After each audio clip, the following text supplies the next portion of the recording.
Hey, how you doing, Benson? What up, my peeps? How you doing this morning? Brody put a hashtag in your channel. Needs to be hashtag funny in the description. Help the channel grow. You know it. I'm gonna have to do that. Update to the channel description. Hashtag funny. No funny, no money. You heard it here, folks. No funny, no money.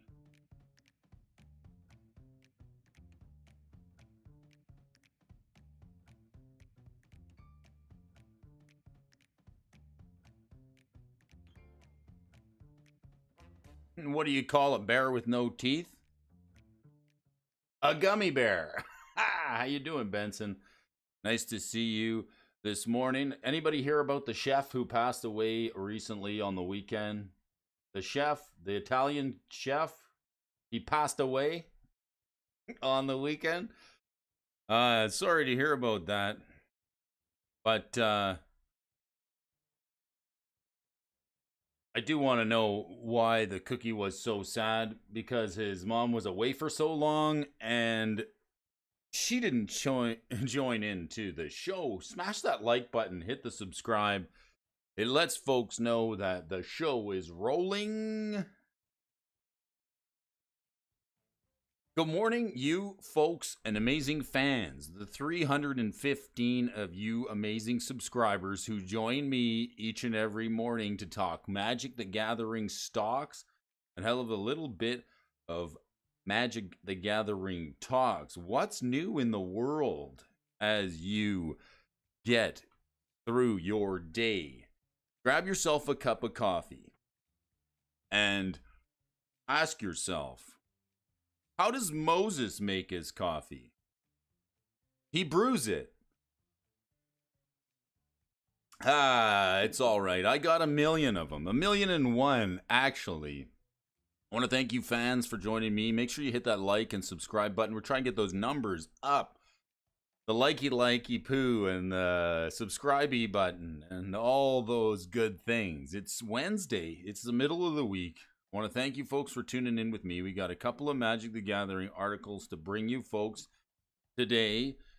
What's on the docket for you this morning? Let me know. Wherever you've got Brody dragging with you along for the ride here this morning, I want to thank you for bringing me along, whether you got me dragging from the rear view mirror, hanging from the bumper, sitting next to the coffee pot. Maybe you got me in your back pocket on the way to your workplace, wherever the case may be.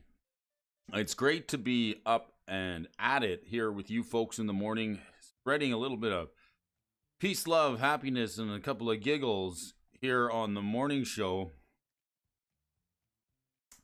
My phone needs a set of glasses simply because it lost all its contacts and can't see anymore, but we can see clearly that there is some Magic the Gathering news. So let's get into an article here by Jason Alt here this morning coming from the stock desk today by way of Alphonso Vision.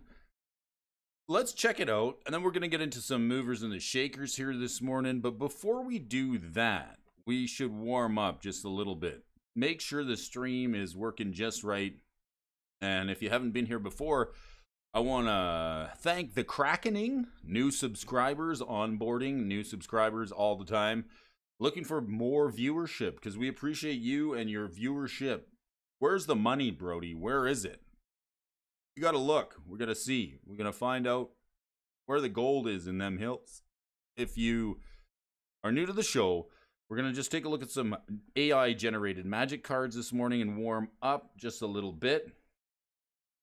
If the card is playable any way whatsoever, you're going to hear this sound,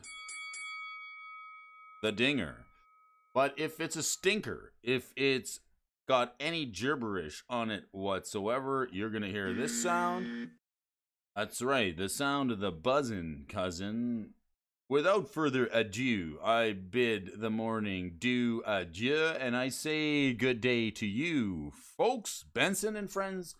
Thanks for joining us. Let's take a look At this here magic card, Dwarven Replication. How interesting enough. Interesting it is. The AI is feeling frisky this morning. Astrid Media, Carcinogen, Anger Collection, Solar God, Benson, all my friends.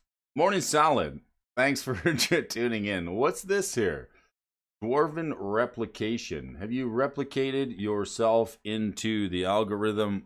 Who knows? Let's definitely gonna fix this up here. Get the chat working, because that's the way we like it. I want to see all the comments from you folks here in the comment section.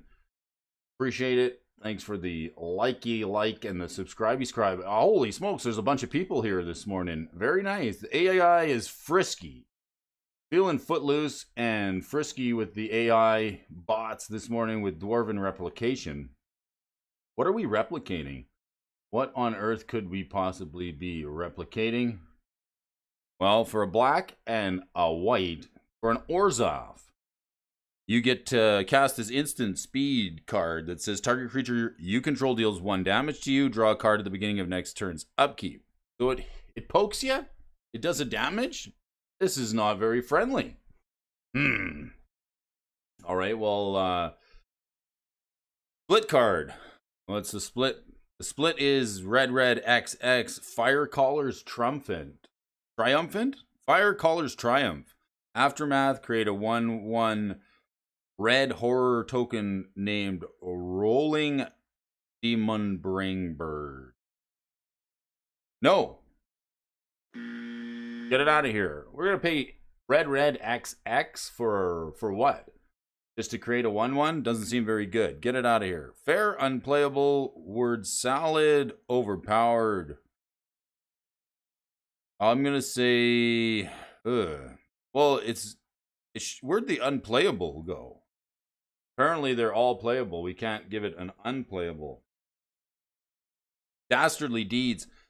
Let's give it some word salad. It's not going to do it for us. Here's the token that it creates. Is the Rolling Demon Bird. That's the bird that brings the demon. Get this thing out of our house. Buy Reserve Lift Dwarven Pony. Lord of the Rings Pump. Astrid Media, I like this comment. Astrid Media is calling the reserve list Lord of the Rings Dwarven Pony. For the Lord of the Rings pump. Yes, there are Lord of the Rings is coming nearer and nearer each and every day. Just a little bit closer. How about this card? Tower Boombassist. Boombassist? This reminds me of Shaggy. They call me Mr. Boombassist. Totally fantastic. Catch me in the tower and we go spastic. It wasn't me. All right. It wasn't me, Brody. 1 green and 1 gets you the sorcery. Opponent gains control of target permanent that isn't a mana ability unless you lose the game. Draw a card. Ain't nobody got time, and nobody got time for that. This is a word salad. Gains control of target permanent that isn't a mana ability. All right. Fair, OP, fair, underpowered. Let's give it the underpowered. Word salad? Yeah, might as well be. Oh boy, some creepy art on this elemental. 12/12. Holy smokes. That's some 12/12s. Anybody like a good 12/12 in the morning? Gaming Bob, how you doing, brother? Nice to see you. Let's talk 12/12s.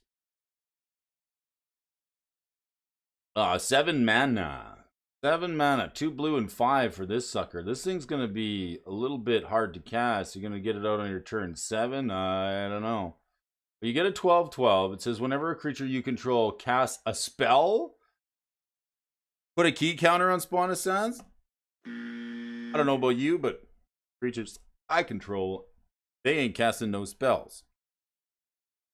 Ain't casting no spells. You don't want to go chasing waterfalls. You want to stick to the rivers and the lakes that you're used to. And this card might just be more up the alley. How does a creature you control cast a spell? I don't know. Stonebraider can help you cast Spawn of Sands. How about the Shaman Ararat? Shaman Ararat. 2/1, Kraken, no casting costs. Speaking of Kraken packs, Michael Superbacker's here with the breakfast. What do we got here? A croissant, a shake, some eggs in the pan, a piece of bacon. I'll take some pancakes, some grapes, a nice orange, side of blueberries, and some apple juice. Please leave the cart. Thank you. Just leave the menu. Just bring, I'll take one of everything on the menu. That looks pretty good this morning. Getting hungry now. Shaman Ararand, 2/1 Vigilance Haste. Whenever Shaman Ararand attacks, create a 2/2 zombie creature token. I'd take it, except got no casting costs. It's going to have to be a token of some kind. Get itself onto the battlefield by way of another card. Wow, here, Deadeye Rosie. Hello. A whole lot of Rosie this morning. A whole lot of Rosie this morning. How about this card? I'm feeling promising. This card shows some promise. Perhaps. Deadeye Rosie, the purple-haired, gun-slinging, belt-wearing tactician human rogue. 3/1 for a blue and 3. I got my finger on the dinger. Hopefully this card's decent. When Deadeye Rosie enters the battlefield, target creature gains fear until end of turn. Oh, we're scared of Rosie. She's a little bit of an alpha female. And whenever Deadeye Rosie attacks and isn't blocked, you may untap it. I'm liking Deadeye Rosie. Give me a play set. She has a home in a deck. Playable, not word salad. I like this. Whenever it enters the battlefield, target creature gains fear. And a mechanic that we haven't seen in quite a while. Deadeye Rosie. Giving the fear ability to a creature, and then when it attacks and isn't blocked, you get to untap. Pseudo Vigilance, fair.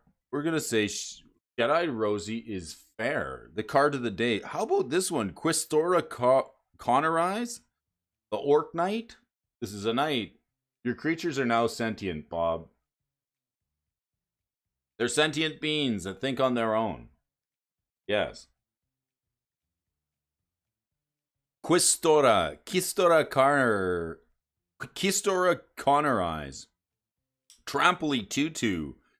For a green and a red, we get a legendary Orc Knight at the beginning of your upkeep. If Questora Connorize has 2 or fewer cards in hand, draw cards equal to the number, and 2 or fewer lands. This AI is definitely on the sentient being train for creatures you control. Your creatures are going to get a hand of cards now. Underpowered word salad. It's word salad. We don't want any of this. Even though the art is looking decent on some of these cards here this morning, this Runevaster Virtuo 7/7, a red and 4 for a 7/7 tree folk in red. And then you can pay 1, 2, 3, 4, 5, 6, 7, 8, 10 to scry one. This is terrible. But we got to give it a pass because there may be some folks out there. Do you want to pay 10 mana to scry? Why not? I mean, you may have extra mana laying around, of course. Underpowered, definitely. And a copy of the basic island. Take me there. A little bit of a water. I don't see much of an island. I see a waterfall, some trees, and a couple of spirits. 8 mana to scry 1. Sounds decent. Wait, it's 7 mana. It is. So, Tommy, we're gonna need you to crack into your mana vault and get your savings out to cast this sucker. It's a little bit much. Spectral Aperval. 5/3 for a red and 3. Spectral Aperval. Beast. I island walk. I island walk. I island walk, I mountain walk, I spit fire, and I talk. Minimare spells you cast cost 1 green and 3 less to cast. I don't know what a Minimare is. I island walk. Ugh. Cute art on the thing, though. It looks like some kind of a monster coming up from the ground. Maybe an eyeball or a couple of ears. Funny looking Bornos on it. Let's word salad this up. I island walk. And then another decent card art here. This is looking like somebody with a gun. Maybe this is Rosie's weapon of choice. Jakala Silencer? Nope, this is Jakala. No idea who these people are, but interesting enough. 2 mana for an artifact equipment with an equip 1 cost. Target creature gets +3/+3. +3/+3. And whenever equipped creature deals combat damage to a player, put a 1/1 counter on it.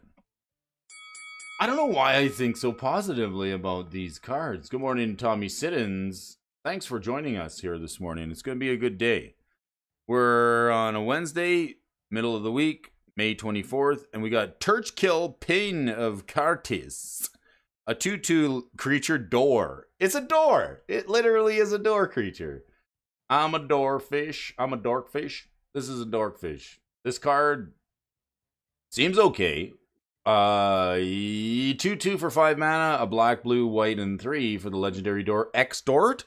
And then tap it to create a 5/5 blue bird creature token with flying. It comes out the door. Flying. This is okay. It's a little bit underwhelming though. Yeah, Extort 5/5 token. Let's give it a fair. Fair it is. And then Ornyx Scouts.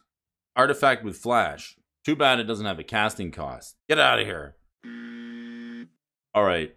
Other snake creatures with Swamp Walk can be blocked as though they didn't have Defender Plus. Defender Plus. That's like an extra large Defender. Plus size Defender. You know? After a certain size, you get Defender Plus. Word salad. Let's give it some salad. Little word salad for this one here today. And this last one we're going to look at here, Chromatic Swarm. Paying 2 for this one, a red and a colorless. Target player loses 6 life and discards a card. You gain life equal to that card's mana value. You may play an additional land this card. Holy! I think this is okay. It actually seems like a fairly good commander. The door? It's adorable. It's adorable. What do you folks think? Is that an adorable card? Is it something you want to see a little more of? We saw some interesting lands here yesterday on the show. I like the sort of the reboot of the storage lands. Not too bad, if you ask me. But what do you call a lazy kangaroo? A pouch potato. That's right. I said it. Get up and do something, you lazy kangaroo. What kind of music is scary for balloons? Pop music.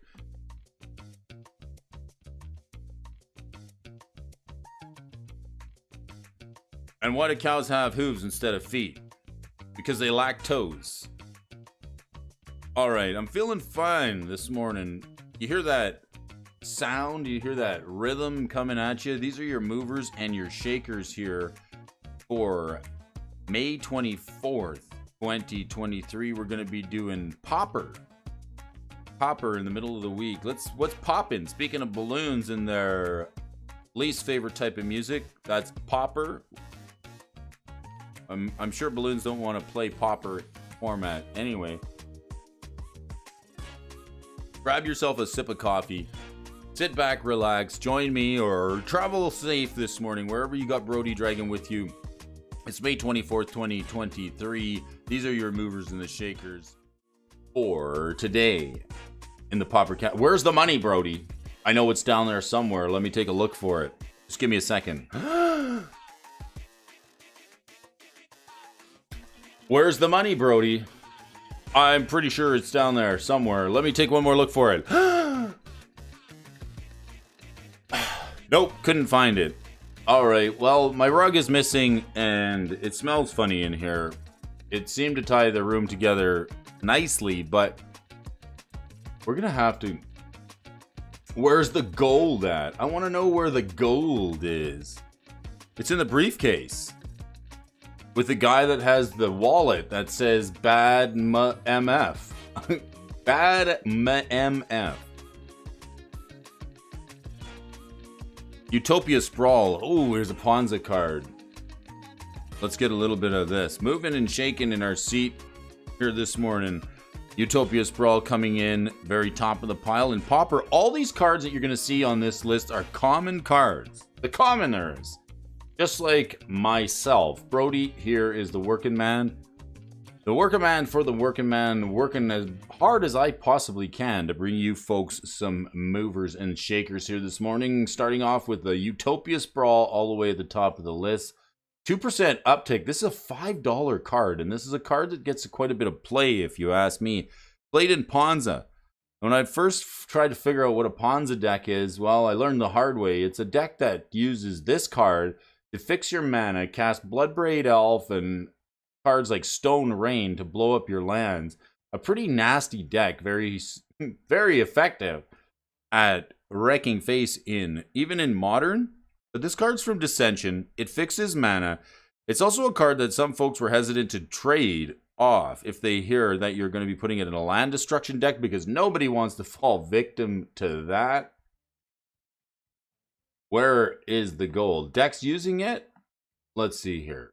We've got 1 green for an enchant forest. It has to go on a forest. It's not like Wild Growth. Remember Wild Growth? This reminds me of this Wild Growth.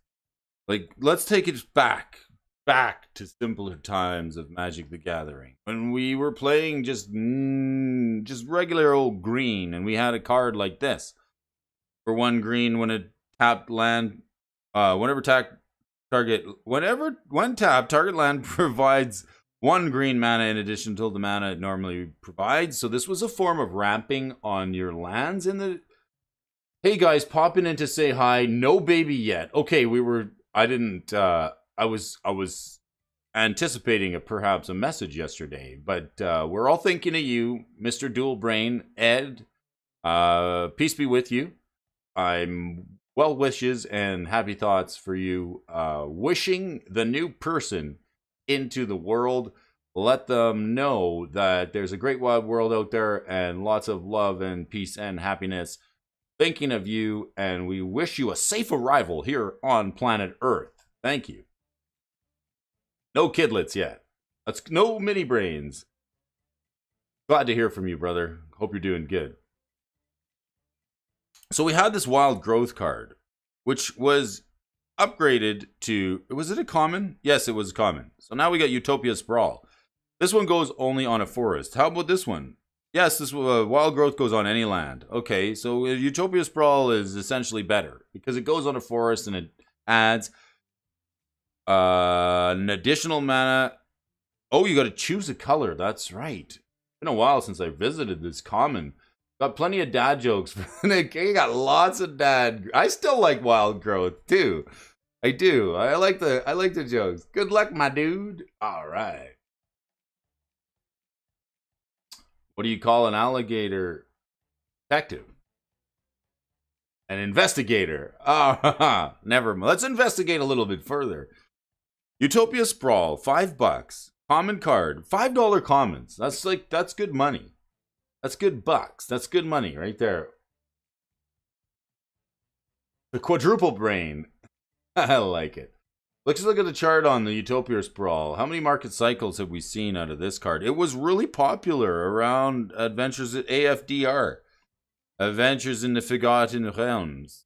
Very popular, this card. Let's take a look here. Starting off at a mere 50 cents as a common card, it had a rise up in prominence and price. Coming up all the way to the $4 mark, round about Ammon Kitty.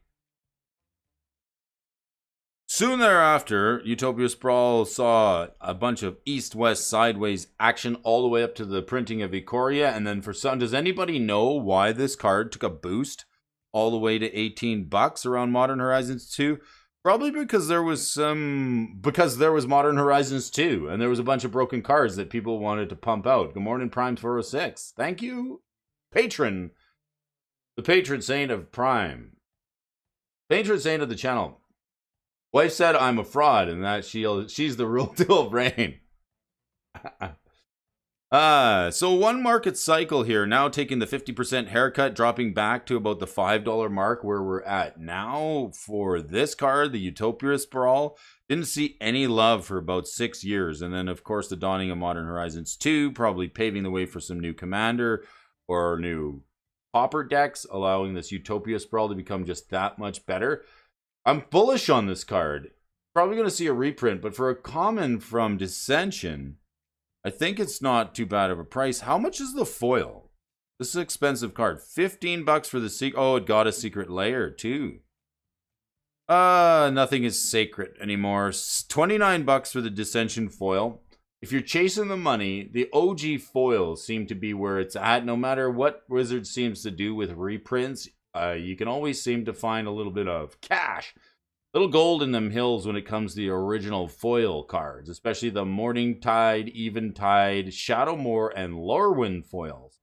Brody's pick for the future. Some of those cheaper common, uncommon cards from those sets in foil, always worth a couple of bucks. Boggles? Yes, Boggles, a dirty, and Gruul Ponza. So yes, we nailed it. We called it. Gruul, what's in Gruul Ponza? Gruel. It sounds like a type of soup or something you would eat with a spoon. Some gruel. Sit down and enjoy your gruel, little brainlets. What's for dinner, Mom? Gruel. All right. Enough. 4 Arbor Elves, 4 Jewel Thieves. This is a Capenna card. Vigilance Trample 3/3. When it enters the battlefield, you get a treasure. The Jewel Thief. Llanowar Visionary. Avenging Hunter. Boarding Party. And Annoyed Altisaur. The creature package. Dawning. And then Moanvuli Acid Moss. That Moanvuli Ooze was an interesting card in the day. I did like it. Speaking of like, hit the like button. We need like 50 likes on this video. We've got new subscribers. We're gaining traction. Folks, 315 of you amazing fans. The highest quality viewers in the world. We're attracting higher quality all the time. Quality over quantity, I always say. Like this card, Findhorn Elves. This Ice Age $2 biscuit. Oh, moly. Let's see a couple of market cycles on this card. This thing's a roller coaster. I do like it, and I know I probably have a couple of copies. It's kind of a card that you would look at and say, it's not that important. Why keep it? It's common. Who cares? I'll give it away for nothing. But it's an elf, and it taps for mana. It's the second iteration of the Llanowar Elves. This sucker saw about a $3 price point hike in and around Zendikar. The new Zend. The new Zendikar. And that'd be like the first market cycle. It's tending to hit down in a little bit of a downtrend now, getting that 50% haircut, sending it to the bottom of the stockpile, and now it's recovering just a little bit. I wouldn't want to cross paths with Findhorn Elves. They look mean. They do look mean. Look at how angry these are. Some angry elves. A fun fact for you. If you guys want some interesting elves, speaking of elves, let's take a look at the original Elves of Deep Shadow. Just for a little bit of context. Jesper Mirforce. I believe this is the only card in the game of Magic the Gathering. And now I'm going to slow roll it. This is a one-of-a-kind card. What is special about this card? I'm going to ask you folks, what's special about Elves of Deep Shadow?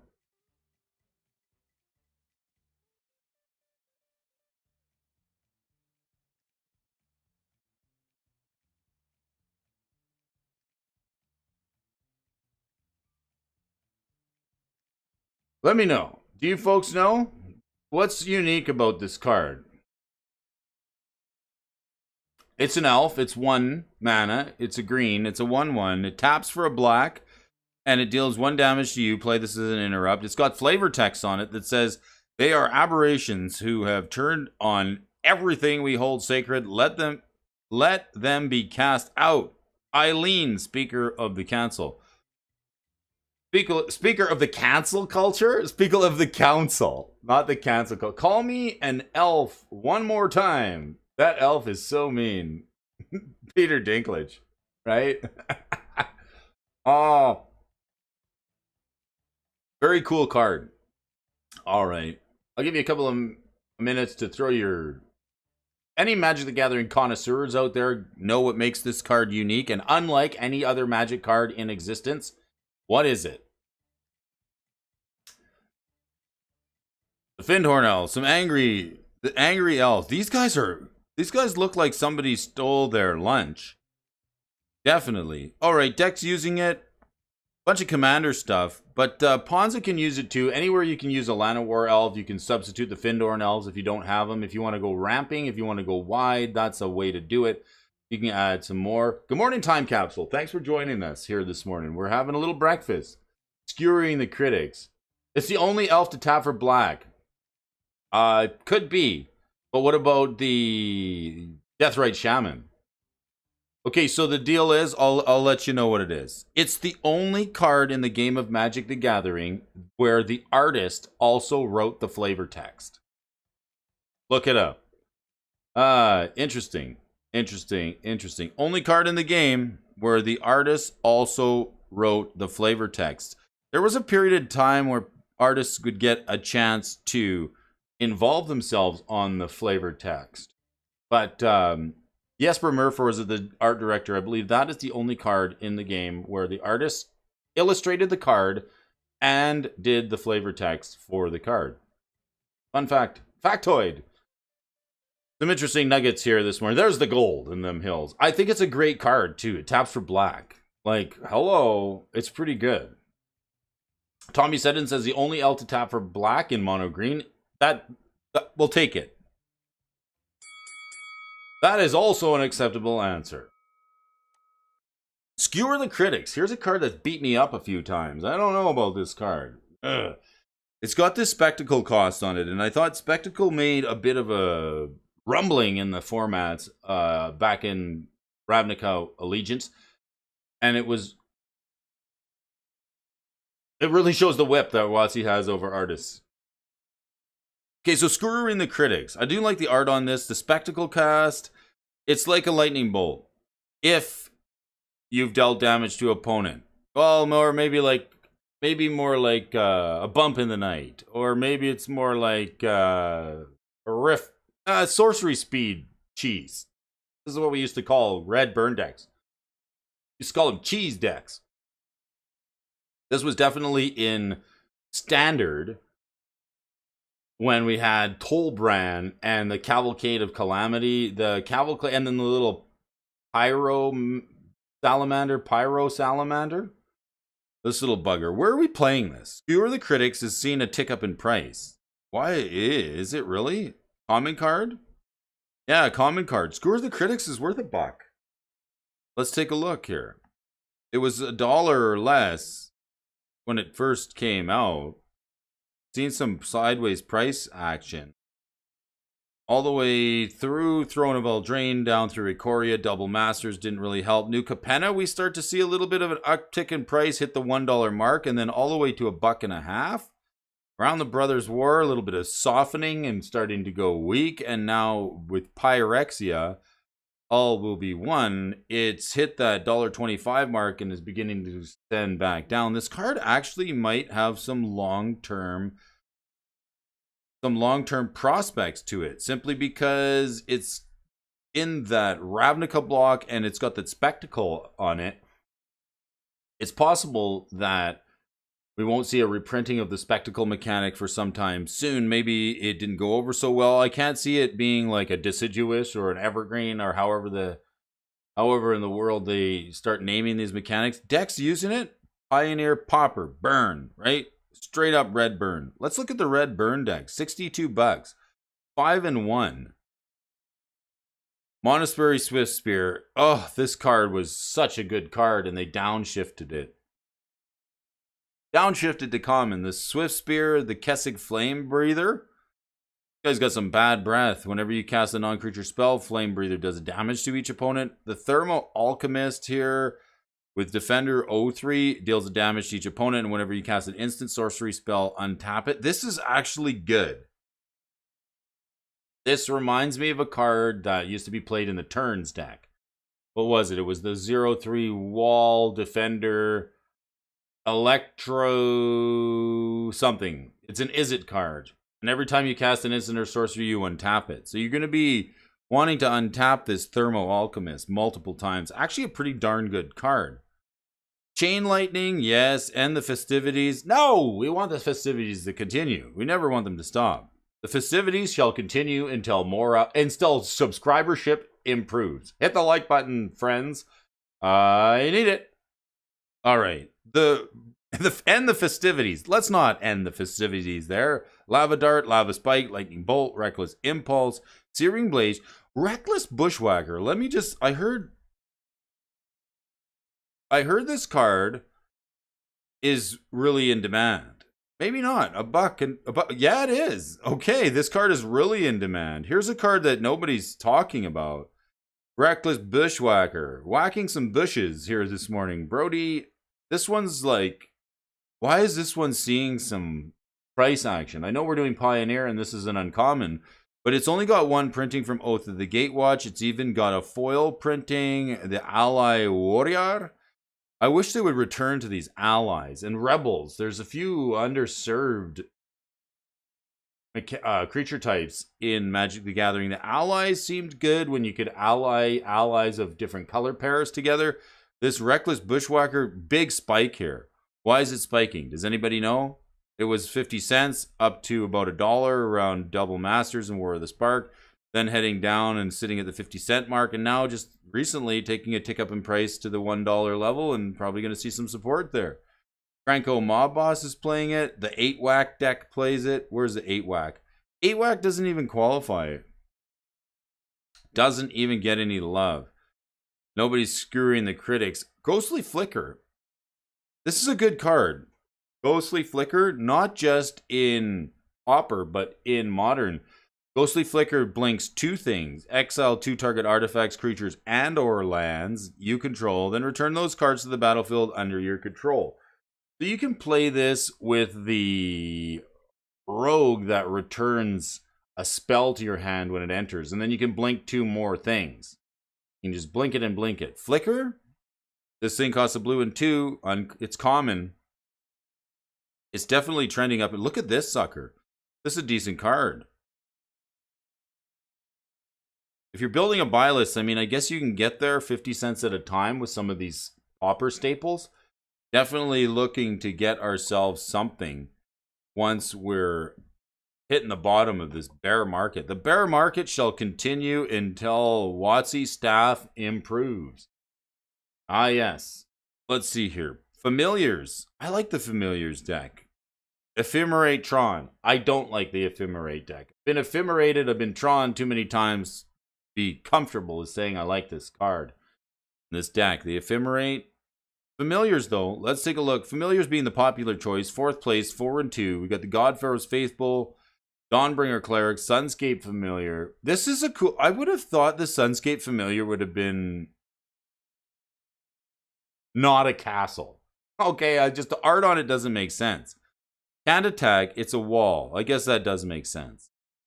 But how is it a familiar? Not sure. It makes your green spells and blue spells cost 1 less to play. Everything in here is going to give you a rebate, just about. Seagate Oracle, Archaeomancer. That's the one that we're playing with the blinker. Ghostly Flicker and Archaeomancer. Good card, because you can play the Archaeomancer, get it back, and then you can blink the Archaeomancer and do it again. You can basically loop it with Ghostly Flicker. See this guy, Ghostly Flicker, and the Archaeomancer. When it enters the battlefield, return an instant or sorcery from your graveyard to your hand, and then this thing blinks 2 things. So you can cast it, blink a thing, blink the Archaeomancer, and then it comes back, and then you return it to your hand, and then you just keep reloading every time. And then you get some triggers off of the ETBs of your little dudes. Moment's peace. Just give me a sec. Give me a moment's peace here. Build yourself a coffee. What's new, folks? Tell me a story. Tell me what you're up to. Where are you? Are you folks at work right now? Are you on your way to it?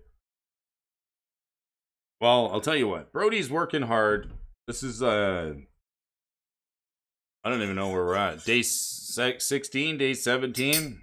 Been working the weekends too, and like the rain is here, which I'm actually happy for because you're on vacation this week. Nice. Work, boo. I know, right? Well, here's the thing about work. What you got to do is if you want to get out of that work thing, you got to make yourself a plan. This is what you got to do. You got to come up with yourself with a plan. And there's a couple ways to do it. Pick something, and I mean this in the most sincere possible way. Find a vocation. whatever the station is you're in life, do it the best that you can. Enjoy it, take pride in your work, because once you find that thing that you love doing so much, that gives an offering to the world. You got to make an offering to the world, just like the Brody Alphonso show. This is my offering to you. This is what I like to do. This is my offering to the world. I put this out there. If you guys want to watch, you can watch. Take it and go. If you don't want to watch, you can take off. But whatever your value proposition is for the world, whatever your offering is, make sure you can find something that you're passionate about, that you enjoy doing, so that you don't actually have to work a day in your life. It just becomes something that you enjoy. Then, whilst you're doing that, and if you can do that in your vocation of employment, in your station, you can come up with a plan that allows you to take action. And if you're working at the restaurant, I worked at a few restaurants washing dishes. When I was doing that, like, I didn't sit. Every time I washed dishes, I wasn't thinking, man, I want to wash dishes forever. It's like, I want to do something else. So you got to come up with a plan. And then I washed as many dishes as I possibly could in order to take an exodus from that vocation and like step into something else. It's almost like trading up, right? You want to trade up if you possibly can. What's new? I newly looked at the pre-release kits I've been waiting to play with Mr. and Mrs. Brody Alphonso.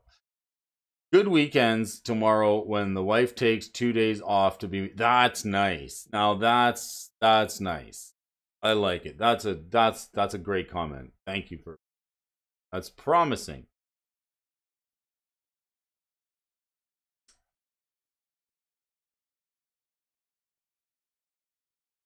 What's next? Moment's peace. So get yourself a moment's peace. You gotta work and make a plan to get yourself a moment's peace. If you want to just party on the weekends, and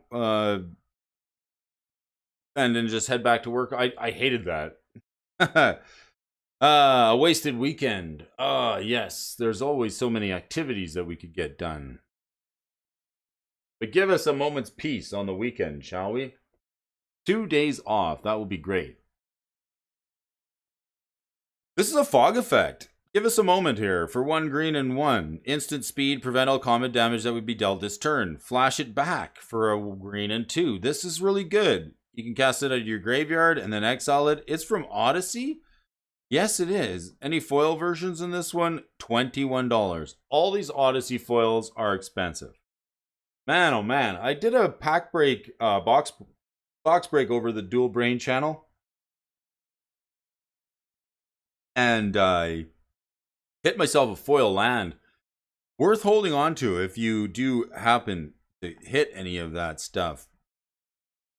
Let's take a look at this card. It looks like a couple of market cycles here. Wow, this card actually has seen some action. We're into like the second market cycle of this. It came out, it was 50 cents.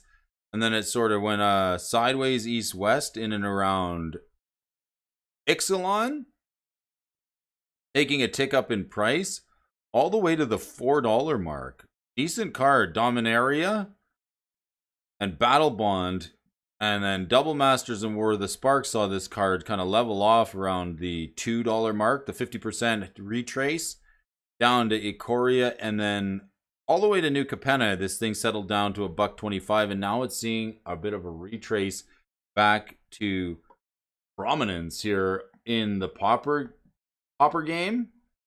Decent card. Second market cycle. I'd say the first one ends right about here.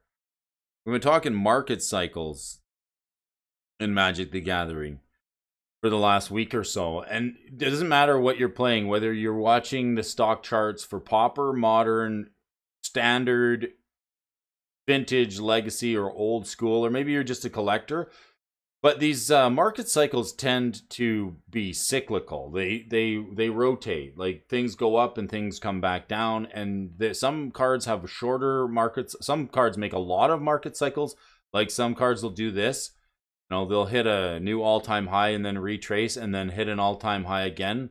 It's hard to say whether or not this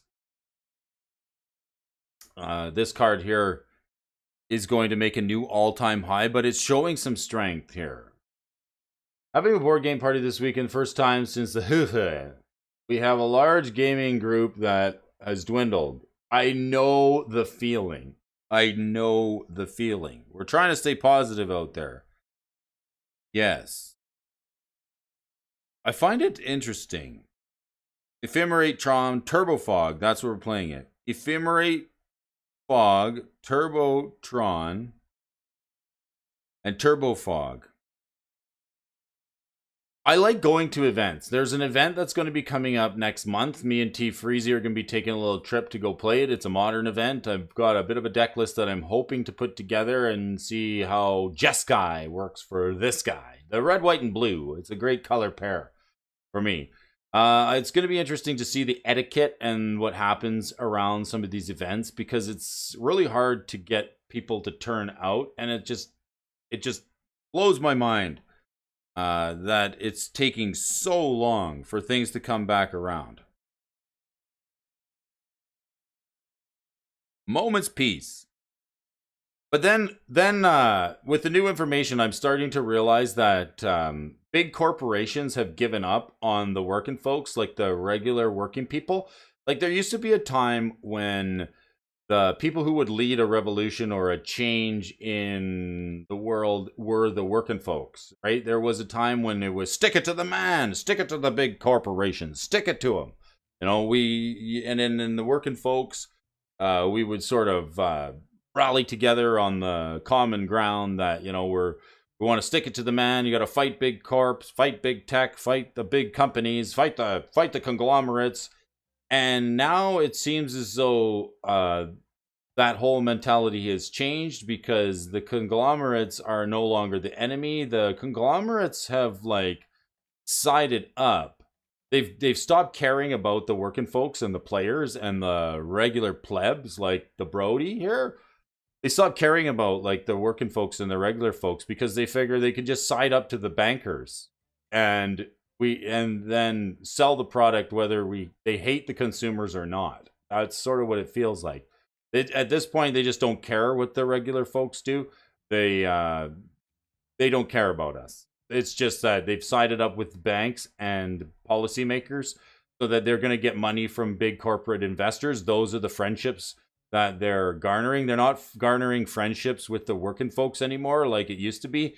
Go back like 10 or 20 years ago, or even in the 60s, when you do some research and you look at, like, cultural revolutions and changes of working folks, and, you know, working folks standing up and sticking it to the man or fighting the big corporations. Now the corporations, you say, okay, we're going to back off. We'll be a little nicer. We'll change our marketing. We're going to give you a little more. We're going to do this. We're going to try and appease the working folks. But now it's become apparently evident that they just don't care about the working folks. They don't need to, because they've got their butter on their bread on the other side of the aisle with the corporate investors that are willing to pump money into those money generation machines in this sort of a corporate conglomerate that's going on. Nintendo hates their consumers. They regularly discontinue popular games and products, shut off servers, and copyright strike YouTubers who even whisper anything Nintendo IP. I did not know that. Nintendo. Moment's peace. Great Furnace. Here's a good card. $1.99. Nintendo. Really ruthless, hey? Yeah, it seems like all the, like, when we look at the price of Hasbro stock here in a minute, I'm sitting here like, this is why the price of Hasbro stock is seemingly unaffected by consumer outrage. If folks are not liking the direction that the company is going, it's not the regular folks like you and me. We're not buying the stock. It's the corporate bankers who are fluffing their statistics and being like-minded with the vision of the corporate bankers. It's like, if you play ball with us, we'll keep giving you money and buying your stock.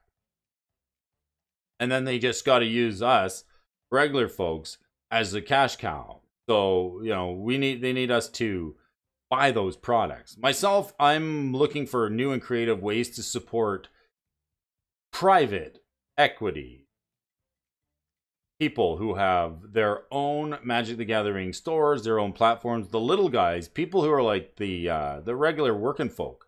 Actually, this is an interesting conversation because I just received a word yesterday that a buddy of mine who I used to play with, he posted a post on Facebook and he has started a Magic the Gathering store.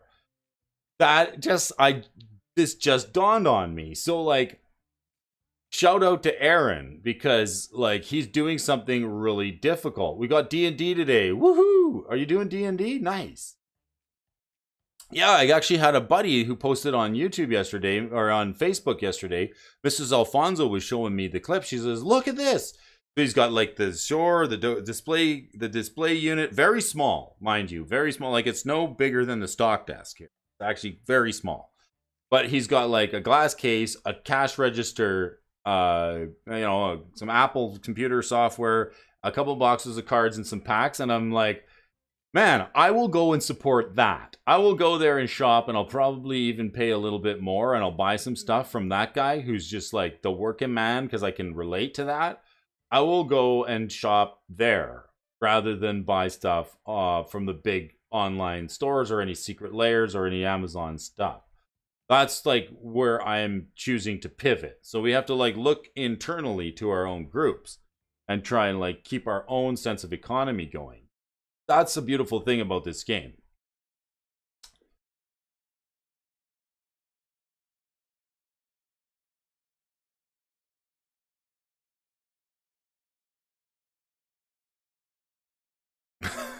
All right, this Great Furnace. This is a $2 artifact land. It's a good card.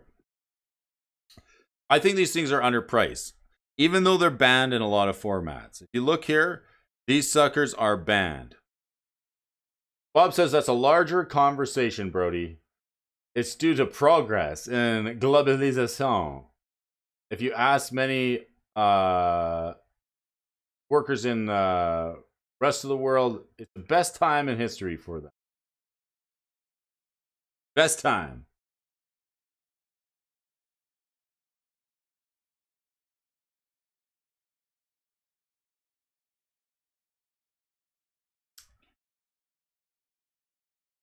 Keep the comments coming, Bob. I want to hear what you have to say.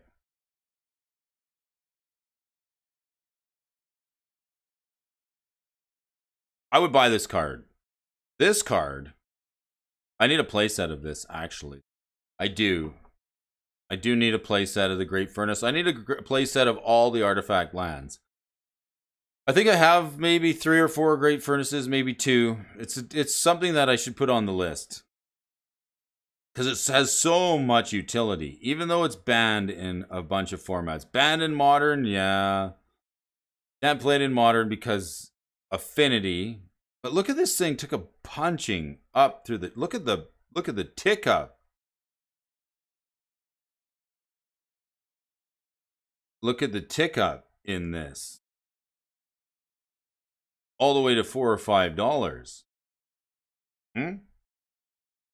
I think it's called Western Marxism is what it's called, Bob. It's a new adaptation where you can the production of people. Yes. Most people are playing this card in Vintage. Let's take a look here. Legacy Painter. Affinity Pauper. Where's the Pauper list? Legal in Pauper? Let's take a look at the Pauper list. Black, blue, Demir, red. Makeshift munitions. Hey. Archan Shireman. This card is interesting because the Card Clan Ironworks deck. It's definitely a deck that saw format breaking in Modern. The Karkan Shaman, the Kenku Artificer, Bird. What are we? I was hoping to see maybe the 2/2 flyer that draws 2 cards from Modern Horizons. Where is he? Not the Mirror Enforcer. Not the Gear Seeker Servant. Where's the Tutu? I guess, oh no, Corridor Monitor. No, Galvanic Blast. Chainer's Edict. Alright, Vault of Whispers? Did that get a reprint? It did. Seed of the Synod as well. How many of these got a reprint in the Warhammer 40k?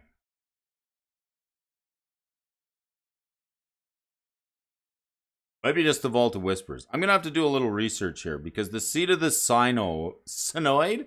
How do you call it? The Seed of the Synod or the Synoid? Hey, cool. My dad messaged me. He said, have a great day, everybody. That's good.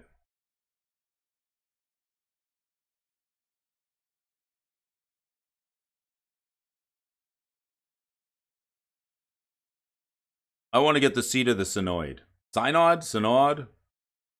Nevertheless, the Great Furnace is a great card. Mystic Sanctuary. Here's a card that unfortunately got banned. I find it funny when a common card gets banned. How does a card get printed in the common slot end up being format changing and overpowerful to the point where it has to get banned? A common. Like, I've seen it so many times when what do we call it? The rares and mythics get banned. And that's why I find it like, how did this card even make it past the play testing? And even in the common slot, would it have been different if it was in the rare slot? Probably not. But the fact that it was printed at common shows a bit of an oversight in game development and play testing. Tap to do nothing. You lose the game.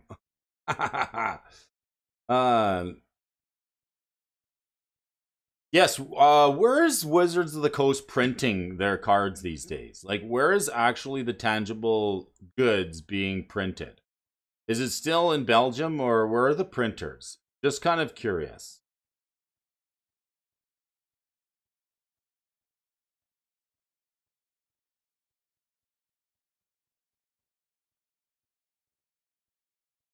I find it interesting that this card is still got a $1.50 price. Why isn't it cheaper? It's still $1.50. Yeah, it's seen some rallying, maybe because it does have some support in other formats.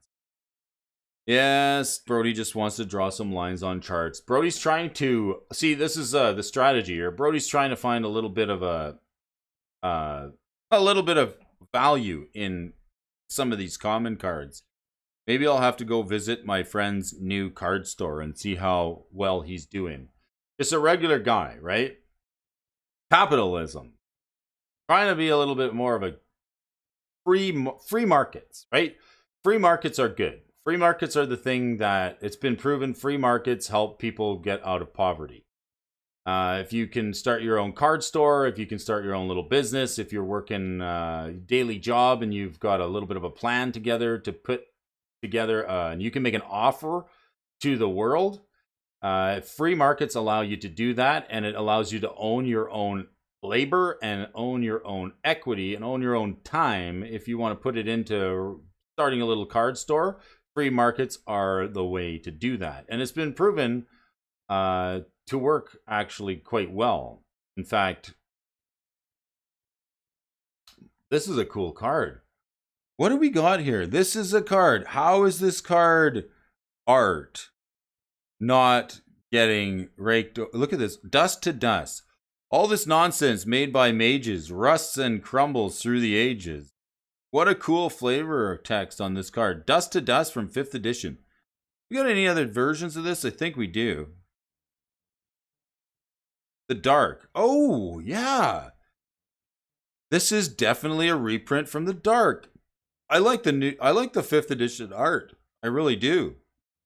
I don't really understand the art on the Dust to Dust from the Dark, but I think this sucker here is a little bit more sort of a little more of a story on this new 5th edition Dust to Dust. I like it.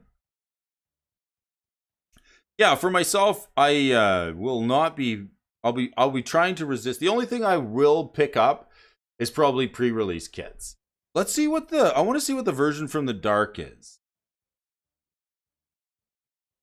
This one has also seen a tick up in price from a common. Why is this thing seeing such heavy price action? $5. $5, $6. This one's also $6. Decks using it. The Familiars deck, Orzhov Ephemerate, Coggates. All the Pauper decks are using it. Anything that runs white. Jeskai Ephemerate, Boros Synthesizer, Boros Bully, Pestilence, Mardu Synthesizer. Like, why do I do the show every day? Because I want to get the fun and the value into my collection.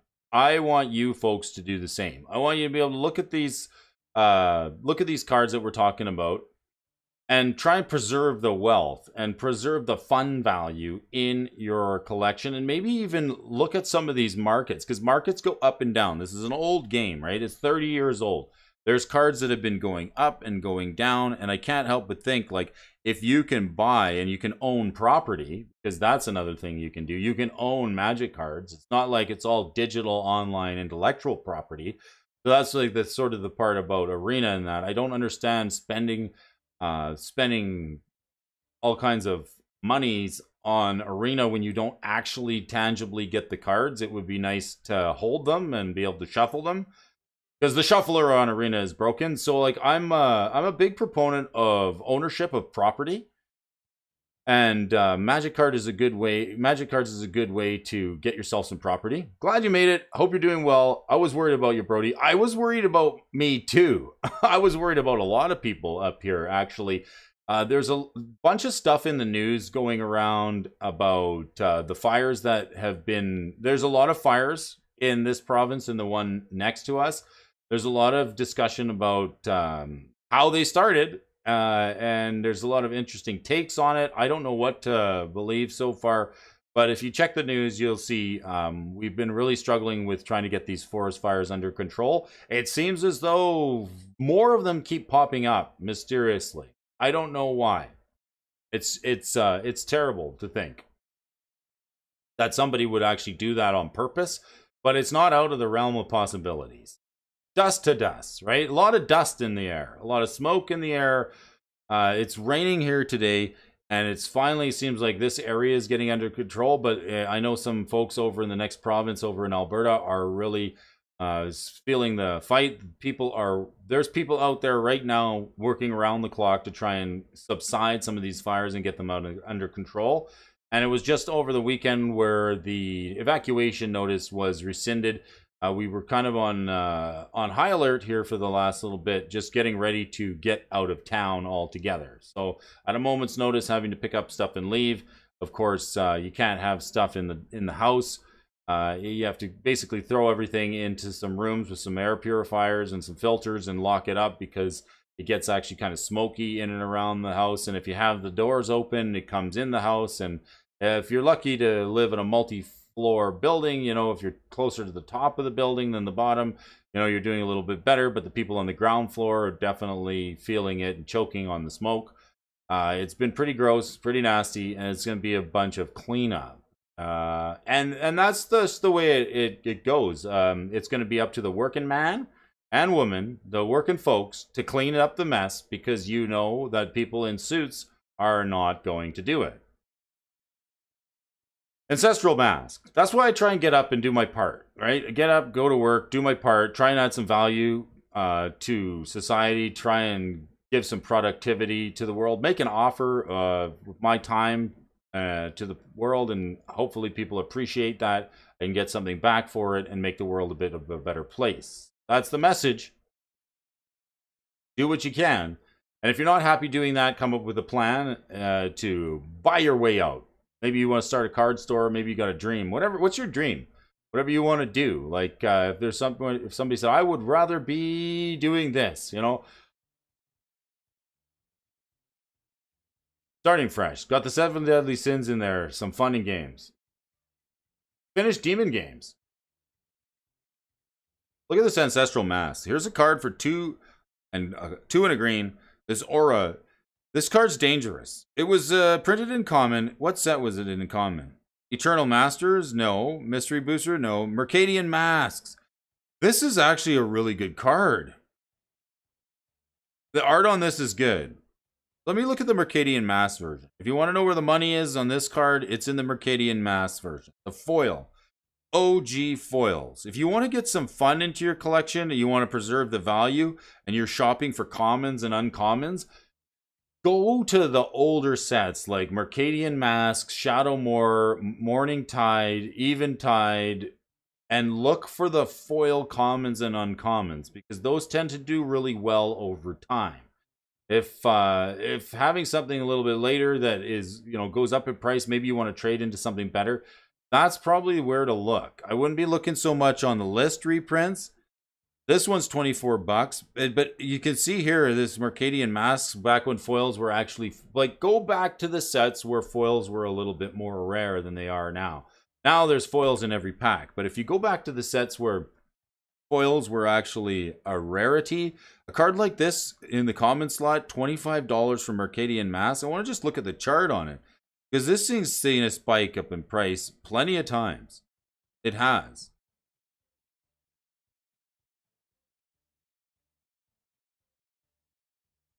See this? Yeah, $100. That's a spike. I don't know whether it's legit. I would say it's probably some price manipulation. Fun names, right?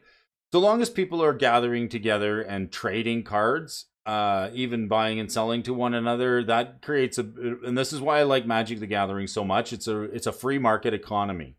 If you want to sit down and trade, you can just sit down and trade. And and how do you folks feel about people selling cards in a store? I know most stores don't allow you to sell. They'll say you can trade, but you can't sell cards in the store. No exchange of monies. Nevertheless, people can create a little bit of an economy in a store if they want to trade. And I like that. I always like that market type of hustle and bustle. It feels like almost like a swap meet or a flea market when people sit down and do the trade binders. It's a free market economy. People can name their prices. Kind of make deals on it. There's ways to get stung, but if you want to preserve like some fun value in your collection, if you want to have the cards long term, if stuff you're going to hold on to, maybe be choosy on the stuff that you pick to buy, because I don't know how long these newer printings are going to hold their value. Are we going to see standard cards for 3 years holding that $45 to $50 mark? Usually I find that the $35 to $40 mark for a standard card is a little high. Seeing this popper list today, everything on here is under $6. $6.02 for the Dust to Dust being the most expensive card. But if you flip to the Mercadian Mass version of the Ancestral Mass, that one's $25. So there's like some hidden costs in this entire list. Like we know that this Ancestral Mask here, it has a $25 version in foil. So if you're looking for some value in the Magic the Gathering world, especially in Pauper, go to the older foils from the Lorwyn, Shadowmoor, Morningtide, Eventide blocks, because those are going to, they're not going to show here on the list because they don't get as much price action and maybe the volatility is a little less, but over time they stay a lot more stable. I need to trade more often. Working on a trade with Superfast Tortoise, I need his Mayor of Averbuk. What's the Mayor of Averbuk?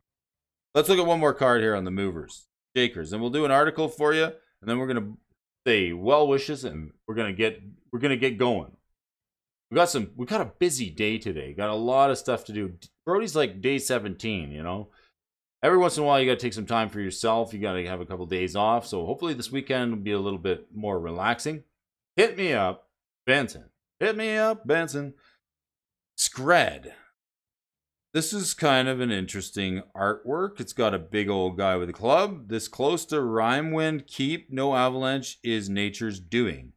Scred deals damage to target creature equal to the number of snow permanents you control. This is a good card. What's the foil version of this? $17. See, here's some disparity. This is like a 1700% foil multiplier on this card. And this gets better and better every time a Kaldheim or another Snow Cold Snap, another Snowland version, another snow set gets printed. This card's going to get better and better and be a little bit more popular.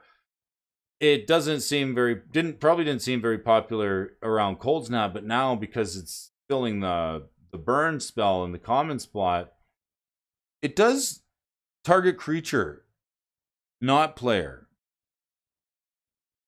Let's look at the chart on this. Holy smokes, this thing's seeing 2 market cycles. Is this thing going to get a reprint? It could, but we're going to need the right kind of a set to do it. No permanence included. This thing seen a price tick up all the way to $5. I want to see what the foil chart looks like. This is spread. Who even heard of this card? Anybody? Another cold snap foil? Like some of these cold snap foils, even in the uncommon slot, like you look at Counterbalance, that's an uncommon. That one's hitting, it's over $100. $100.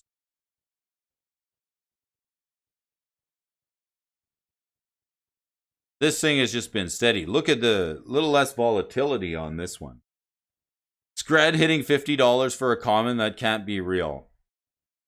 Back in 2016, right here, taking a tick up in price. And then now it's just been sort of east to west around the $20 mark. This card's seen $20 for quite some time. I'll tell you what, if it ever, we get another snow set, this card will probably keep going higher. If it doesn't get a reprint in another snow set. And even if it does, the cold snap foil, this is probably the one you want, $17. Hansa, Pauper, Is It Fairies, bunch of other decks playing it. Some reasonable grounds. Pick up the Scred. If you're playing Snow, if you're playing Snow Matters, that could be the way to do it. I want to thank you folks for joining me here this morning. We're getting to some news articles this morning to see what is in the world of Magic the Gathering. How do you catch a legendary creature? I don't know, same way you catch a unique rabbit. Unique up on it, right?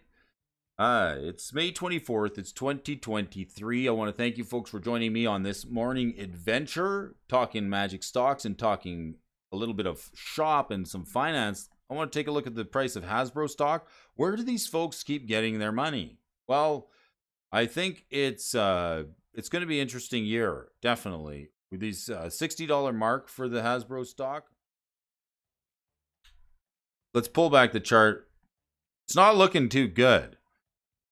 We've looked at enough Magic card charts to know that this thing is not looking too great. It's still trending down, right? And this is why I'm convinced that until there's a shakeup over in management, this direction that we're heading on is not going to change. And it's not going to be the, I mean, you know, the voting with the wallet thing works, but at a certain point, they're just going to keep marketing this stuff to anybody who will pick up on some intellectual property, whether it's Lord of the Rings, whether it's going to be Marvel next, or whether it's going to be Rainbow Bright, Barbie. They're going to keep marketing the intellectual property and then rebooting the ones that worked over and over again just to keep the revenue coming in. If it's older players that are refusing to buy the products because they don't like the volume of products or the power creep of the new products, it's probably a little bit of a, what do I want to say here, a Pyrrhic victory if you ask me. It'll be a victory at too great a cost, because by that time the company's going to be in so much trouble that they're not going to be able to recover, and the players that they've alienated are going to be so disinterested they might not come back to the game. There's been a lot of people that exited around Magic 30 because they thought this is the end of the golden age or the silver age of Magic, and now everything's on the table for reprints. But we're seeing, like, we're going to see what happens here, because these folks are going to keep, how long, like, you want to talk the world of finance here for a second? At the end of this month, the United States is going to reach the debt ceiling level, okay? The debt ceiling level, we got another 1 week, and the debt ceiling level is going to be reached. They're not going to be able to service their debts anymore, and they're going to have to do a couple of things. I hope you know what's coming, because Bob was talking about a little bit of economy and finance just a little bit ago. They're going to either have to raise taxes, and that means that you folks are going to have to be, and me, we're all going to have to pay more taxes, or either, this is the two possibilities that we are entertaining right now. If they can either raise the debt ceiling level, which might be difficult because you're going to need more than just one party to agree on that. So you got to raise the amount of limit on your credit card. You either go to the bank and say, we need to raise the limit on our credit card. And if that doesn't work, they're going to have to create new taxes. Now, speaking to Bob's point about third world countries never having it so good, out of all the countries in the G7, and you can look this up, Canada has the highest debt per citizen ratio. So out of all the countries in the G7, Canada is the one that has, like, each person and citizen of Canada has the highest debt level, individual debt level out of all the countries in the G7. It's a fact. It's a fact, as Russell Peters would say. So even though we're considered a first world country, that whole, see, the whole first world, second world, third, like, what's a second world country, right? So you go into a third world country, and I don't even agree with the fact that people, like, I don't even like that saying, third world country. What it is, because essentially it's any country that's ever been through like a collapse, right? That's what they call it. That's why people call them third world countries. There's not like there's another world out there. It's just like a country that's come back from an economic or a total collapse, or their economy has been crushed. But that's happened over the course of civilization since the Roman Empire and the Mongols. I mean, it's happened multiple times. So if you consider Canada being a first world country, because we've never actually lost a war and actually, you know, had another country come here and say, but didn't we? So even though Canada is considered a first world country, it's the country with the highest debt laden ratio in the entire G7. And now with what's happening in the United States and the debt ceiling level that's going to be reached at the end of the month, you're going to have no choice but to increase the amount of borrowing or to increase taxes. So that's where we're going to see the rubber hit the road, because when you can't go to the bank anymore and print any more money and give it to your friends, something's got to change. So this is going to be a very exciting year for folks. And I'm telling you, you want to be holding on to real property and real goods. You don't want to have like to me personally, I would rather have tangible goods like metals, whether it's wood, lumber, actual building materials, nails, screws, anything, the things that money buys. I would rather have the things that money buys than money itself. And that's sort of where I'm at. And that's just my personal perspective, because once you increase the money supply, those things just end up costing more. And it's just like magic cards. If if you print more of them, the price of the rest goes down. Too much circulation makes the price of everything go down. So the whole age-old adage of the 1960s, 70s, and 80s form of saving for retirement, saving, tax-free savings account, what you're going to find is at the end of, once you pay your mortgage off and you own your house, you just gave every single dollar you own to the bank and you have nothing. That's how it ends up working. So you're better off owning the things, in my opinion, this is my humble opinion, you're better off owning the things that money buys rather than the money. Cash poor is not actually a bad scenario, but you look at some of these companies like Hasbro here, and Bob can speak to this, even with their cash on hand and the amount of debt that they're leveraging. It's going to be a very interesting third and fourth quarter this year and going into 2024, because the borrowing can only go on for so long until there's no more money to borrow. Pat taught us to have surplus perishables in the basement.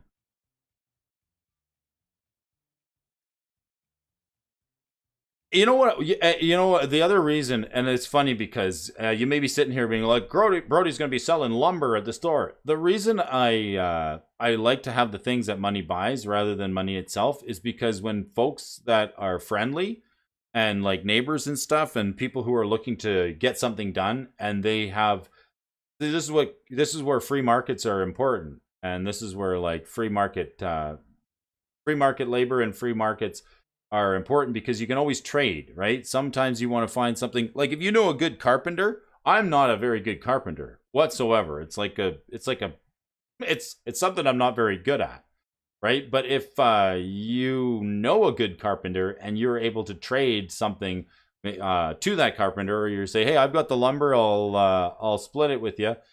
That, and then there's no exchange of money. That's a really good way to get stuff done. If you have something that's easy for you to give, maybe it's something that you do for work, or it's something that you've collected over the years. You've got something that's very easy for you to give to somebody who so to somebody who can provide something that's very difficult for you to get, like some carpentry work. I would gladly trade my time for some good carpentry work out there, just because it's very difficult. It's an entire skill, and people who know what they're doing are invaluable. You know, you try and get somebody to patch a hole in a roof or something like that, and you really want that thing to turn out well. You don't want it to be shoddy. You know, if you do it yourself, you run the risk. So it's good. It's good economics to have the things that money buy, not just to sell them because you get more money, because you could trade them to other people who are looking for those things. Because neither one of you are going to have to go to the store. That's why trading is so interesting. Like, you can go, when you go to a Magic card store, the store will have inventory, but if the store is full, you can almost guarantee that the combined unless it's a giant store, like a big one, the combined player group will have more inventory together than the store will have. It's quite often that happens. You walk into a Magic card store, you look at their showcase, you see certain cards you're looking for and they don't have them. And you're like, well, somebody in this store must have it. And evidently somebody will. So at that point, you're not allowed to exchange money in the store. You have to trade. And that principle goes out into the real world, whether it's 2x4s, nails, lumber, trades for goods and services, and free market economy. Big proponent of free market. I wonder who, if he doesn't hope to see tonight. Gotta bounce. Ooh, Let's take a look at this article here. I got a good one for you, folks, coming from the stock desk. It's another beautiful news article, and this one should be fun to read. How do you catch a legendary creature? Well, you can try and get it at the showcase of the store, but if there's nobody in the store that has it, you might have to barter with somebody. You might have to trade for it. So trading, Magic card players are used to trading. They know how to trade. And if you haven't learned how to trade, tune in to the show and we'll go over it, because trading is a little bit of a skill in and of itself. And if you're watching the prices of Magic cards and you're watching the metagame, like what we do each and every morning here on the morning show, we watch the metagame, we see what's moving, and you'll be a little bit more, I want you to be forearmed and ready with your mighty card hunting harpoon to know if a card is spiking or is on the radar, or if it's in a new hot top deck. If you have it in your collection, you don't want to trade that away without knowing that that card is actually going to be very good in a new build or a new meta deck, and you just trade it away for some old out-of-date pricing that you had from just a couple of days ago. So that's why I hope you folks tune in, because it keeps me up to date on what's going on in the world, so I don't get spiked. I don't trade away my good cards that have use case today because I didn't look at card pricing since a week or two ago. And all right, in this alt of the deal, Jason is going back to Tempest. This one's for you, Prime 406, a fan of Tempest. Going back to Tempest. Let's go back to Tempest, Prime 406. I did get myself a copy of Earthbind finally, or Earthcraft. Finally, I did. So we're going back to Tempest to get a little more insight into the art of speculating, right? How do you catch a legendary creature? Unique upon him. Get it? Start it off with a dad joke. Oh, this guy has got nothing on Brody. I'm afraid that you got a lot of catching up to do. A lot of dad jokes. A lot of dad jokes to get back to parody here. But you got to give Jason Alt some kudos to try to catch up, but we've already had a half a dozen of them here this morning. And something else that we love is underplayed cards. In a few of their segments, EDH Rec has the command zone terms. If they share the same name of a card printed before 2013, hold on to your hats, but highlighting underplayed cards makes people go back for old gems. mentioned a pet card of mine, and it made me increase my investment in the card a bit to see if it did anything without me buying enough to tip anyone off. I really just kind of wanted to see how would it grow organically. This card is in fact, and it is in all my landfall decks. I have kind of a lot of landfall decks. Okay, Ghost Town. So Jason Alt given us an article here on speculation, and it is kind of fun to pick up a certain card and see if it grows. Like that's another form of market manipulation or market entry or market activity, speculation. People buying cards, and I know there's people out there to just buy cards just to see what's going to happen with it. So Ghost Town was about 50 cents. This one taps for a colorless mana, and you can pay 0 to return it to the owner's hand. Use this only during another player's turn. So you can blink it for nothing. A pretty cool card. Is it on the reserve list? I want to take a look. I don't think so, but I could be wrong. Tempest. No, it's not on the reserve list, but nevertheless, this is a pretty cool card that has blink on it.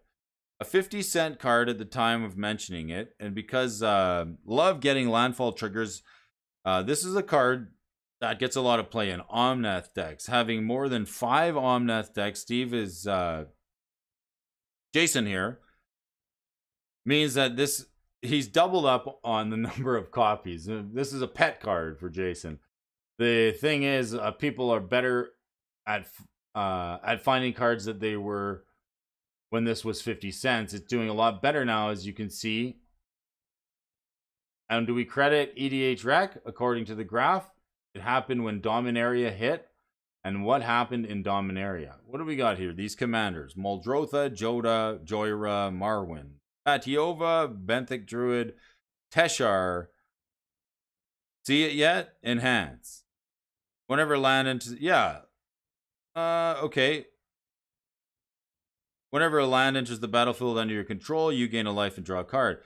Tatiova has come along, and everybody wanted to do landfall stuff, not just sickos like me. Let me make the screen a little bigger here. Squinting. Getting a little hard to see. Let's just make this a little bit larger. Charger.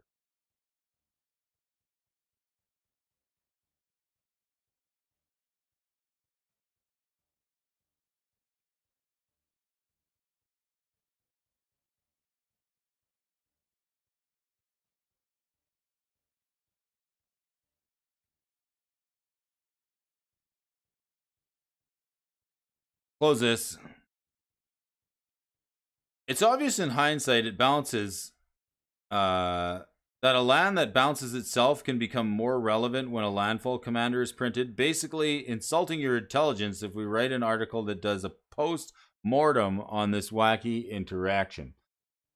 You're on a finance website, or if you're one of my wife's relatives who's Googled my name because I couldn't explain what to do for a living, either way, you can grasp the concept of supply and demand. Why are we talking about this at all? I don't know. I'm still waiting for a coherent thought here from Jason Alt, because all he seems to be doing is putting a bunch of jokes, personal opinion, and nothing really that I find interesting and that appeals to a viewer. So I'm sorry for that, but let's pound through this article because it looks a little bit deeper. Hopefully it's a little bit more than skin deep. Just talking about people Googling himself. So why are we talking about this all? I think it's a spike based on a new commander that's special. And I think it bears looking into a bit deeper. This is an uncommon, and its price non-uppled, and it's climbing. What is this? Is that a word? Non-uppled?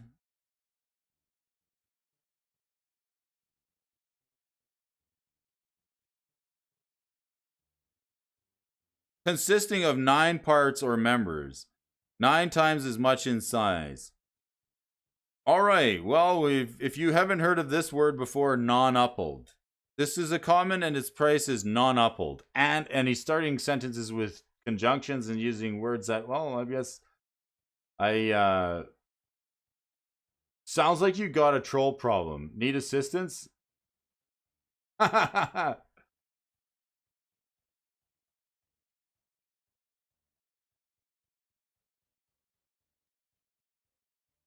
Just filling a gap, got paid to ramble on. Yeah, I see that. Uh, okay. This is not just a hit, it's a home run. I'm not patting myself on the back.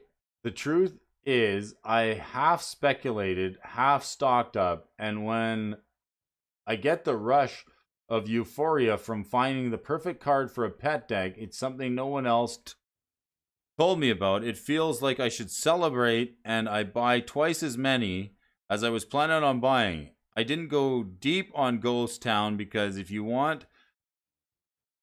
I want you to think I'm good at speculating. I want you to understand that I went deep because I really wanted a lot of copies of Ghost Town. Basically 50% accident and 50% dopamine. It's a good beat story, but it's hardly worth bragging about. The thing is, I didn't realize this until basically tonight. My specky sense was tingling because I'm a junkie for getting landfall triggers. Winning the last round of a PTQ because I paid for a mana leak, tapped out because I had a Lobus Cobra and a Reliquary. This is painful. Don't worry, I realize I'm also insulting your intelligence if I think that's a bombshell. The thing is, buying unique cards isn't exactly a mind-blowing technique, but the thing also is, I think it's such an obvious thing that I never bothered to deconstruct how I employ it as a heuristic. I used it basically in one direction. It was a factor I considered when I was evaluating a card spec. Now, maybe you have thought a lot more about this than I have, but the thing about the heuristic, what's okay? I gotta look this up. Non-upped. Anybody know what? Has anybody heard of the word non-upped before? And heuristic. I would say nobody watching has heard of a non-upped. But you know, if you're an article writer and you want to use large vocabulary that's niche just to go over writer's head, this Jason Alt has done that. Okay, and he's even mentioned it in the article himself. Heuristic, over relating to usual speculative formation serving as a guide in investigation or solution of a problem. I think this guy's just trying to sound smart, but we're gonna go on because there could be something. Like, I'm not gonna count him out yet. Don't worry, I realize I'm also insulting your intelligence if you think that's a bombshell. I think that buying a unique card isn't exactly a mind-blowing technique. The thing is, I think it's such an obvious thing that I never bothered to deconstruct how I employ it as a heuristic. I used it basically in one direction. It was a factor I considered when I was evaluating a card as a spec. Now, maybe you have thought a lot more about this than I have, but the thing is about a heuristic is that you don't really think it's about it too hard. That's kind of the point employing one at all. I was using the fact that cards with unique effects are better specs than a similar card that has a lot of other ways to get the effect stopping there. Why haven't I been using it for more than just evaluation? Why haven't I been using it to identify specs?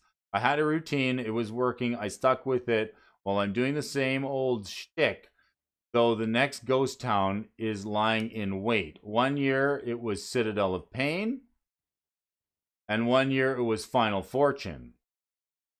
Let's find some candidates for the wow, this old card is ridiculous 2023 tournament deck bracket. Sifting comes later, today we dig. Okay, let's get into the good stuff. Mana Severance. All right. Anybody know about this card? Does anybody know what it does? It's 1 blue and 1, and this is a sorcery. It says, search your library for any number of lands, remove them from the game, shuffle your library afterwards. So if this card goes, obviously with Thassa's Oracle, if you can make a land heavy deck. Let's go pick a couple cards from Tempest, and if possible, cards that not on the reserve list. Reserve list cards have basically been mined on principle, so we shouldn't waste our time on cards that have already popped. I think Tempest is a pretty deep well of cards that do unique things, and some of them are bound to be interesting. Here's what we found. Mana Severance, probably cheating since it has popped before, but it didn't pop because one of them on the reserve list is popped because it does something unique. It's actually insane how powerful this card is. In those days, they were making cards that did a ton, but they didn't do anything anyone wanted. That's a fact. Who wanted to get rid of all... Dusty Cullyhull! How you doing?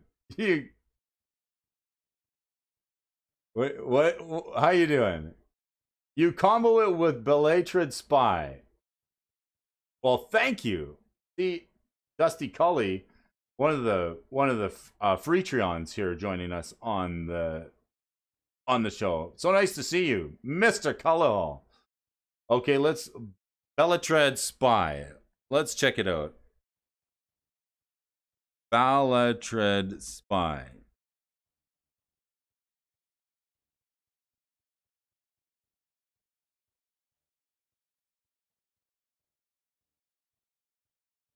Can't find it. I must be spelling it wrong.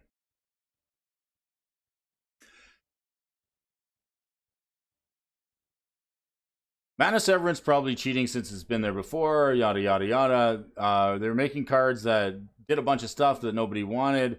It took us years for Lion's Eye Diamond to do anything, and a lot of you are finance people. Have you ever had come across a Lion's Eye Diamond with Lotus Petal or Paradise Mantle written on it?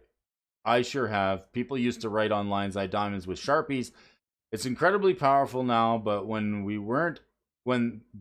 there weren't any cards that could actually take advantage of it, Ghost Town and Burgeoning. Burgeoning's a really good card. We were playing that over at Murray's this weekend. Are in the same block, sitting there dormant until getting landfall triggers on someone else's turn started to matter. Mana Severance is cheap compared to this historic peak, and it's on a subsequent spike. What I mean is that briefly, when an old obscure card spikes for the first time, it goes up slowly because people aren't forced to contend with TCG Player for a $10 copy of it if their LGS has it in their cobwebby 5-row for 25 cents. When a card spikes, people like to go find all those loose copies and buy list them. The second time, demand goes way up. Dark Kingdom has a gajillion copies, and no one has the cheap ones at the LGS to soften the blow, and the next spike is usually higher and faster. How do we... Ballstred Spy. Okay, so it goes with Dusty Collie, Big Tech, Ballstred Spy.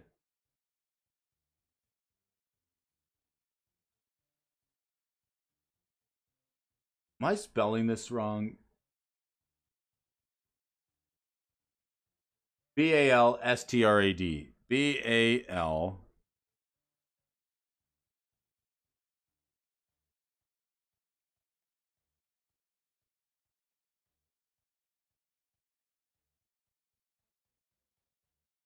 There's more than one way to do this.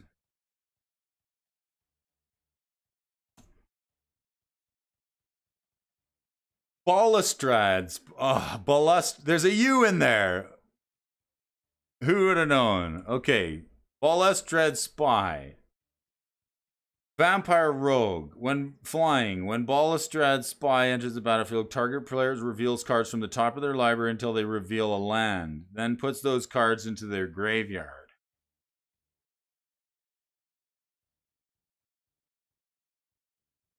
What are we doing with this? Enters the battlefield, target player reveal cards from the top of their library until they reveal a land. And okay, so then search your library for any number of lands and remove them in the game shuffle, and then you get to use Balustrade Spy to make target player reveal cards from the top. So you just mill yourself out? There's probably a few reasons to do that. Ancient Runes. Here's another card from Tempest. Look at this one. A red and 2 for this enchantment that says during each player's... I'm so excited. Dusty Cully's here.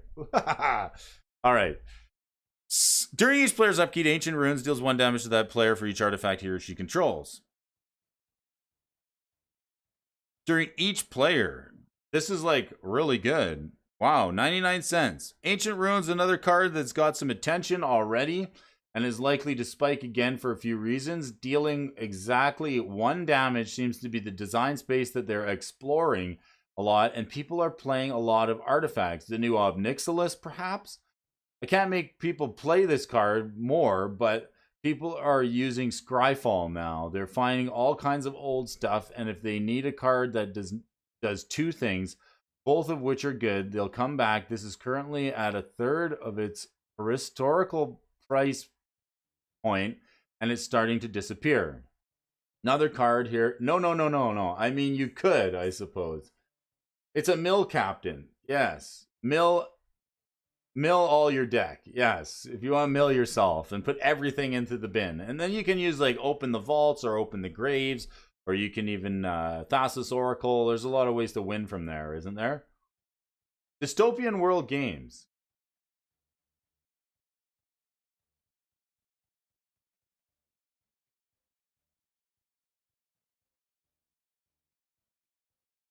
MTG Gaming Bob, I like your I'm gonna highlight this comment. This is good. Where are you, Gaming Bob?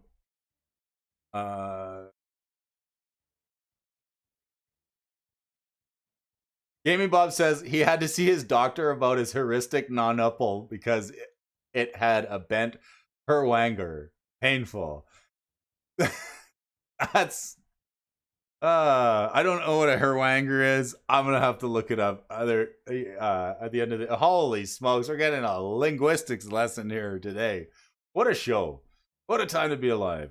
All right, Rootwater Shaman, 2/2 for a blue and 2. You may play creature enchantments whenever you could play an instance. So you get to play creature enchantments as though they had flash.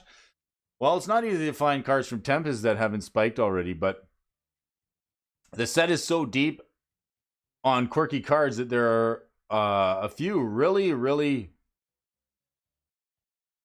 good candidates. We're eventually going to have another Enchantments Matter set, and it's only a matter of time before playing enchantments on their turn could matter. This is a unique ability, and its low price makes it attractive as a gamble. I can't imagine with the rate they're printing that they won't break this card by accident very soon. And then sometimes it'll find it on Scryfall, and then we're off to the races. So, being able to play creature enchantments as though they have flash, decent card. That's 99 cents from Tempest Block. Tempest Block, in fact, a lot of the cards except for Earthcraft and a few of the like Lotus Petal and a few of the better known cards are actually really cheap. How about this one, Spirit Mirror? 2 white and 2 during your upkeep. If there are no reflection tokens in play, put a reflection token in play.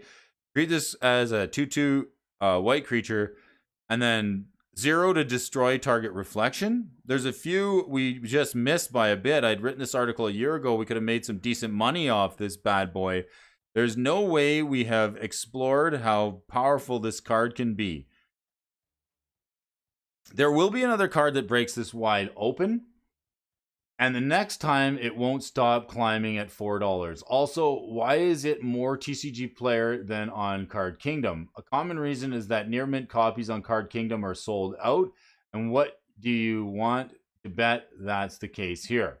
Tempest is full of a ton of examples of unique cards that we missed the boat on. Bounty Hunter, Flickering Ward, Whim of Volrath, and Shadow Rift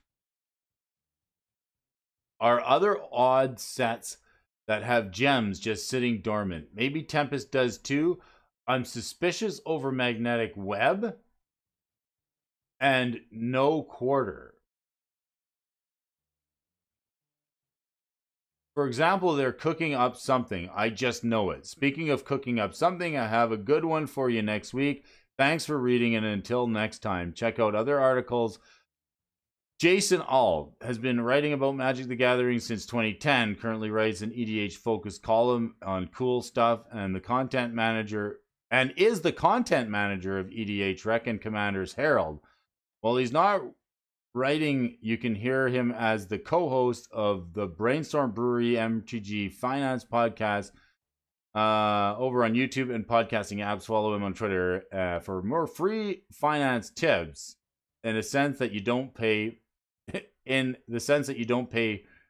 with money, but with having to see too many tweets about hockey. Jason All right. Well, there's definitely some good content in here. I like the cards and the perspective of these being a little bit undervalued, and the logic behind this part of the article was talked about restocks and how the spikes tend to happen very softly at first and then a little bit stronger if it hits it again. Difficult to read article using some language that I'm pretty sure does not like, this is a game for people 13 and up, right, Jason? So you gotta like kind of understand your audience. Like, I don't know many people who know what a non-upple is, and some of these earlier points in the article seem just a little bit like humble bragging, or just bragging about some of the great deals that you made. I don't know. Your ghost town speculation being the one that you have done so well on, and even in going as so far is insulting the reader by saying, and admittedly so, I realize I'm also insulting your intelligence if I think that's a bombshell. All right, said it a couple of times here, but admittedly, the fella kind of knows he's writing over some people's heads, especially Brody. Really hard to get through the first part of the article and actually into the good stuff. The guy could have probably rambled less and given us more actual content, getting to the cards right away. If you're gonna do some dad jokes, let's let Brody do the dad jokes. Yours aren't very good.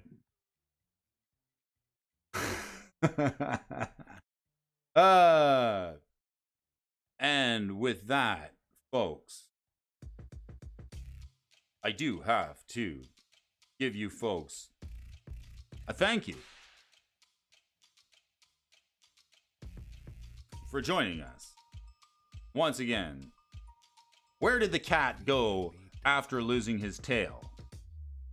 To the retail store, of course. That's right. You like it. If you guys want some good jokes here, let Brody Alfonso do it. Jason, just don't even try it. It's not going to work out well for you. You're just going to look silly. All right, grab yourself a cup of coffee. Enjoy the morning. Did you enjoy the show? Please hit the like button and the notification bell if you want to hear a little bit more about Magic the Gathering stocks, a little bit Magic the Gathering talks, and some Magic the Gathering clocks. No, not clocks. But have you ever tried to eat a clock? It's very time consuming. Thank you for consuming a little bit of your time with me here on the morning show. I appreciate you folks for joining in each and every morning. When we hit up that notification bell, you'll be talking finance, some Magic the Gathering stocks, card prices, speculations, your movers and the shakers, and some news articles for you folks here in the morning. Appreciate you folks. We're growing. 315 subscribers. Fans of the Gathering, of Magic, who like to trade cards and create a sense of free market economy and trade cards with one another and get some fun into your collection. Appreciate you folks for tuning in. We'll talk to you again real soon.